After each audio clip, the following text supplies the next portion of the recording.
Hi అండి, welcome back to Pradeep kitties channel. నేను మీ హేమలత. మన ఛానల్ ఎవరైనా ఫస్ట్ టైం చూస్తున్నట్టయితే ఇప్పుడే సబ్స్క్రైబ్ చేసేసుకోండి. అలాగే పక్కన ఉన్న బెల్ సింబల్ కూడా క్లిక్ చేసేయండి. మన నోటిఫికేషన్స్ అన్నీ మీకు వచ్చేస్తాయి. ఇంతకీ ఈ వ్లాగ్ ఏంటంటే మేమైతే పండక్కి వెళ్తున్నాం అనమాట. దారగంగమ్మ పండక్కి. అందరికీ తెలిసే ఉంటుంది కదా, ఎస్కోట్లో అయితే ఉంటుంది దారగంగమ్మ గుడి. ఇంకా పండక్కి అయితే వెళ్తున్నాము. ముందు రోజు వెళ్తున్నాం అనమాట పండక్కి. ఈరోజు అమ్మవారిది నిజరూప దర్శనం అంట. సంవత్సరం మొత్తం మీద ఒక్కరోజే అమ్మని నిజరూప దర్శనం చూపిస్తారంట. ఇంకా అందుకోసం అని చెప్పేసి మేమైతే వెళ్తున్నాము. యాక్చువల్లీ 3 days అయితే అనుకున్నాం, కానీ ఈ ఎండలకు భయపడి డ్రాప్ అయిపోయాం అనమాట. అంత దారుణంగా ఉన్నాయి ఎండలు. వైజాగ్లోనే ఇలా ఉన్నాయంటే ఇంకా ఎస్కోట్లో చాలా దారుణంగా ఉంటాయని చెప్పారు మా ఆయన. ముందు రోజు మామయ్య అయితే ఊరు నుంచి ఫోన్ చేశారు, ఇలా అమ్మది నిజరూప దర్శనం అవుతుంది, ఇయర్లో 1 టైమే చూపిస్తారంట, మర్చిపోకుండా రండి అని చెప్పేసి అని అనగానే మేమైతే బయలుదేరాము. వదినాలు కూడా రాత్రి 11:30 అయింది. వాళ్ళు వర్క్ అంతా కంప్లీట్ చేసుకొని ఇంటికైతే వచ్చారు. పాపం వాళ్ళు కూడా చాలా స్ట్రెయిన్ అయిపోయి వచ్చారు ఇక్కడికి. ఇంకా మార్నింగే 5:30కి లేచి మేము అందరం రెడీ అయిపోయి ఫాస్ట్గాన ఇంకా ఎలా లేదన్నా పిల్లలందరితోని రెడీ అయ్యి వెళ్ళినప్పటికీ 7:30 అయితే అయిపోయింది. మా పిల్లలు అయితే లేరనమాట, హైదరాబాద్ వెళ్ళారు మా అక్కల ఇంటికి మా అమ్మాలతోని. కాంప్లెక్స్ వెళ్ళినప్పటికీ 8 అయితే అయ్యింది. ఇంకా ఎస్కోట మొత్తం జర్నీ కంప్లీట్ చేసుకొని వెళ్ళినప్పటికీ 10:30 అయితే అయ్యింది. ఇంకా వెళ్ళగానే ఫస్ట్ ఇంటి దగ్గర టిఫిన్లు అవి ఏం చేయలేదన్నమాట. ఇంకా అక్కడికి వెళ్ళి అయితే టిఫిన్స్ అయితే చేసాము. టిఫిన్లు అవన్నీ కంప్లీట్ అయిపోగానే ఇంకా గుడి దగ్గరికి వెళ్ళి మొత్తం పళ్ళు కాయలు అన్నీ కొనేసి అమ్మ దగ్గరికి అయితే వెళ్ళాము. చాలా బాగా రెడీ చేశారు అమ్మవారిని అయితే. కొత్తగా చోకర్ కూడా వేసారనమాట, సిల్వర్ చోకరు. చాలా బాగుంది, చాలా నిండుగా ఉన్నారు అమ్మవారు. మన దిష్టి తగిలినట్టుంది. జనం కూడా చాలా ఎక్కువ మంది ఉన్నారు, కానీ మేము వెళ్ళగానే మమ్మల్ని చూసి పంపించారనమాట. ఎందుకంటే మేము సింహద్వారం అయితే చేయించారు మామయ్య అమ్మవారి గుడికి. ఇంకా అందుకని చెప్పేసి వీళ్ళు సింహద్వారం తాలూకా అని చెప్పగానే వెంటనే మమ్మల్ని డైరెక్ట్గా పంపించేశారు అమ్మవారి దగ్గరికి. అమ్మవారి దర్శనం హ్యాపీగా కంప్లీట్ అయిపోయింది. ఇంక ఇంటికైతే బయలుదేరిపోయాము. నెక్స్ట్ డే బయలుదేరదామని చెప్పేసి. ముందు రోజు అసలు యాక్చువల్లీ ఉండిపోదాం కానీ అవ్వలేదు. నెక్స్ట్ డే ఈవినింగ్ ఎండ దగ్గరికి వెళ్దామని చెప్పేసి ఇంకా ఆ రోజు బయలుదేరిపోయి ఇంటికైతే వచ్చాము. ఇంకా నెక్స్ట్ డే ఈవినింగ్ నిదానంగా బయలుదేరాం అనమాట ఎండ తగ్గాక. కానీ ఆ రోజు మెరాకిల్ జరిగినట్టు ఒకసారి కూల్ అయిపోయింది మొత్తం వెదర్ అంట. చల్లని గాలి వేసి మొత్తం ఆకాశం అంతా నల్లగా మబ్బులు అవి వచ్చాయి. ఇంకా పోన్లేదు వెళ్ళి ఇంకా మమ్మల్ని కరుణించావు, ఈ ఎండలోని తిప్పలు పడకుండా హ్యాపీగా రిలాక్స్గా తీసుకొచ్చామని చెప్పేసి మేమైతే దండం పెట్టుకున్నాము. కానీ అమ్మవారు చాలా పవర్ఫుల్, మాకు వెంటనే చూపించారు పవరు. 5:30కి అయితే వెళ్ళిపోయాం అనమాట మేము ఊరు. ఇంకా అక్కడి నుంచి బాబాయ్కి కాల్ చేయగానే బాబాయ్ కార్ పంపించారు. వాళ్ళ పాపన అల్లుడు వచ్చారనమాట మమ్మల్ని తీసుకెళ్ళడానికి. ఇంకా అక్కడి నుంచి ఇంటికి వెళ్ళిపోగానే ఫస్ట్ ఒక 10 minutes అయితే కూర్చొని ఆ తర్వాత పిన్ని అయితే టీ తీసుకొని వచ్చారు. ఇంకా టీ తీసుకొని మేడ మీదకి అయితే వెళ్ళిపోయాము. మేడ మీదకి వెళ్ళగానే వెదర్ అయితే చాలా బాగుంది, చాలా ప్రశాంతంగా అనిపించింది అనమాట. చుట్టూ మొత్తం పల్లెటూరు అట్మాస్ఫియర్ అయితే కనిపించింది. మేమైతే మేడ దగ్గర నుంచి అసలు రాలేదు, 1 గంట వరకు అలాగా అక్కడ టైం స్పెండ్ చేసుకొని మాట్లాడుకొని అయితే ఉండిపోయాము. ఇంక ఈవినింగ్ 7 అయితే అయ్యింది. ఫ్రెండ్షిప్ అయ్యి పండగలోకి అయితే వెళ్ళాము. ఇంకా పండగలోని అన్నీ చూసుకొని అయితే ఇంటికి వచ్చినప్పటికి 9:30 అయితే అయ్యింది. ఇంకా 9:30 తర్వాత మేము భోజనం చేసి మాకైతే రిసార్ట్లో రూమ్ అయితే బుక్ చేశారు బాబాయ్. ఇంకా అక్కడికైతే వెళ్ళిపోయాము. నైట్ 11:30 అయితే అయ్యింది. ఇంక రూమ్ అయితే చాలా బాగుంది, మాకైతే చాలా బాగా నచ్చింది. 2 రూములు బుక్ చేశారనమాట. ఇంకా పిల్లలందరినీ ఒక రూమ్లోని మా పెద్దోళ్ళందరికీ ఒక రూమ్లో అయితే మేము ఉన్నాము ఆ రోజు.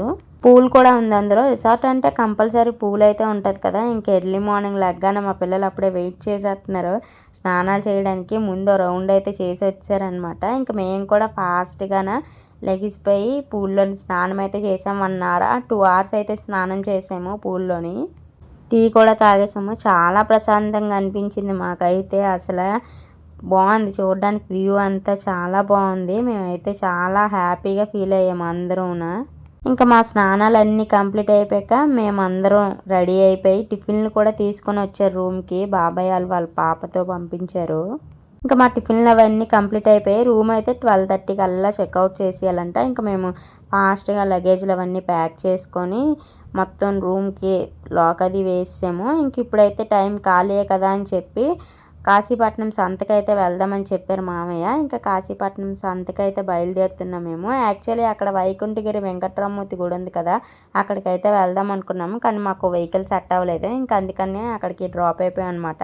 శుభ్రంగా కాశీపట్నం సంత అది చూసుకొని బయలుదేరాము. ఇంకా అక్కడ కాశీపట్నంలోని శివాలయం అయితే ఉందంట. సంత అది చూసుకొని అయితే మేము శివాలయంకి అయితే బయలుదేరుతున్నాము. చాలా లాంగ్ అనమాట. దగ్గర మేము 2 కిలోమీటర్లు నడుచుంటాం అంత ఎండలోని. ఒక్కొక్కరు మొఖాలు అవి కందిపోయాయి పాపం. ఎండ మనకి వైజాగ్లో కంటే డబల్ ఉంటుందంట ఎస్కోట్లోని. ఎంత నడిచినా గుడి రావట్లేదా అని చూసి అడిగితే ఇంకా కొంచెం డిస్టెన్సే ఉందని చెప్పేసి అన్నారు. సర్లే అలగోలా మెల్లగా నడిచి అయితే వెళ్ళిపోయాం మేము గుడికైతే. గుడి అయితే చాలా బాగుంది. మర్రి చెట్టు త్వరలో అనమాట శివలింగం అయితే ఉంది. మా ఆయనాలు చిన్నప్పుడు ఇంకా బాగుండేదంట. అసలు చాలా న్యాచురల్గా ఉండేదంట. ఇప్పుడైతే కొంచెం టైల్స్ అవన్నీ వేసారు, కానీ మా ఆయనాలు చిన్నప్పుడు చాలా బాగుండేదట గుడి అయితే. అక్కడికి భోజనాలు అవి వండుకునేవాళ్ళట అక్కడికి వచ్చి. ఇంకా అక్కడ ఏరు కూడా ఉంది. ఆ ఏరు దగ్గరికి వెళ్దామంటే అవ్వలేదు. ఇంకా ఏరు వర్షాలు పడినప్పుడు ఎర్రనీరు వచ్చేస్తుందంట. ఇంకా అందుకే ఇంక వెళ్ళలేదు. వెళ్ళినా వేస్ట్ కదా అని చెప్పి యాక్చువల్లీ మేము స్నానం కూడా చేద్దాం అనుకున్నాము అక్కడికి వెళ్తే. ఇంకా ఎలాగో ఎర్రనీరే కదా అని చెప్పేసి మేమైతే ఇంకా అంతగా ఇంట్రెస్ట్ ఏం చూపించలేదు. గుడి దగ్గర నుంచి బయలుదేరినప్పటికే మాకు ఇంకా 2 అయిపోయింది. ఇంకొకళ్ళు వికెట్ డౌన్ అయిపోయారనమాట. ఎందుకంటే ఎండ వల్ల బాడీ మొత్తం స్ట్రెయిన్ అయిపోయి వాటర్ అంతా బయటకు వచ్చేస్తుంది కదా. ఇంకా అందరూ చాలా వీక్ అయిపోయారు. ఇంకా అందుకే బయలుదేరిపోదాం అని చెప్పేసి మేమైతే అక్కడి నుంచి ఆటో అయితే ఎక్కేసి ఇంటికి బయలుదేరిపోయాము. యాక్చువల్లీ ఇంకా తాటిపూడి రిజర్వాయర్కి అయితే వెళ్దాం అనుకున్నాం, కానీ మాకు టైం సెట్ అవ్వలేదు. ఇంకా వెళ్ళడం అవ్వలేదు. నెక్స్ట్ టైం ఎప్పుడైనా ప్లాన్ చేద్దాం కదా అని చెప్పేసి ఇంక డ్రాప్ అయిపోయాము. ఇంక ఇంటికి వెళ్ళగానే ఫ్రెష్ అప్ అయిపోయి ఒక పావు గంట తర్వాత భోజనాలు అయితే చేసామన్నమాట. భోజనాలు చేసిన దగ్గర ఒక గంట అయితే పట్టింది. ఎందుకంటే అందరం కలిపి భోజనం చేసాము. భోజనాలు చేయడం అయితే అందరివి కంప్లీట్ అయిపోయాయి. ఇంక ఇంటికి వెళ్ళిపోవడానికి రెడీ అయిపోయాము మేము.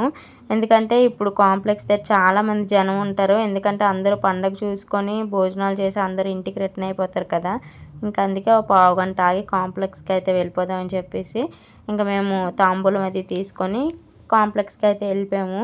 అస్సలు ఖాళీ లేదు, చాలా దారుణంగా ఉంది. బస్సులు మా ముందే 4 బస్సులు వచ్చాయి. 4 బస్సులు కూడా ఫిల్ అయిపోయి అప్పుడు జనం ఖాళీ అయ్యారు కొంచెం మంది. 5వ బస్సు ఎక్కామన్నమాట మేము డైరెక్ట్గా కాంప్లెక్స్కి.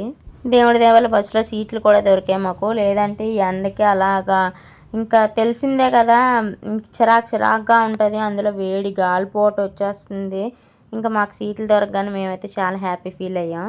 ఒక 2 గంటల జర్నీ తర్వాత ఇంక ఇంటికి అయితే వచ్చాం అనమాట. ఇంటికి రాగానే ఒక్కొక్కరు చాలా నీరసంగా ఏలబడిపోయారు దెబ్బకి. పండగ సరదా అంతా అక్కడ ఎంత ఎంజాయ్ చేసామో ఇంటికి రాగానే అంత వీక్ అయిపోయి కూర్చునిపోయాం అనమాట. ఒక గంట సేపు మాత్రం అసలు ఎక్కడికి కదలకుండా కూర్చునిపోయాము. ఆ ఎండ దెబ్బ తగిలడం వల్ల ఆ 2 రోజులు మాకైతే 3 రోజులు పట్టింది అనమాట ఆ ఎండ దెబ్బ నుంచి రికవరీ అవ్వడానికి. ఈ సంవత్సరం అంత దారుణమైన ఎండలు ఉన్నాయి. ఎవ్వరు నోటంటి విన్నా బాబోయ్ ఏంటి ఎండ అగ్గిలా కురిపించేస్తుంది అనేసి. పాపం పిల్లలు కూడా ఉండట్లేదు.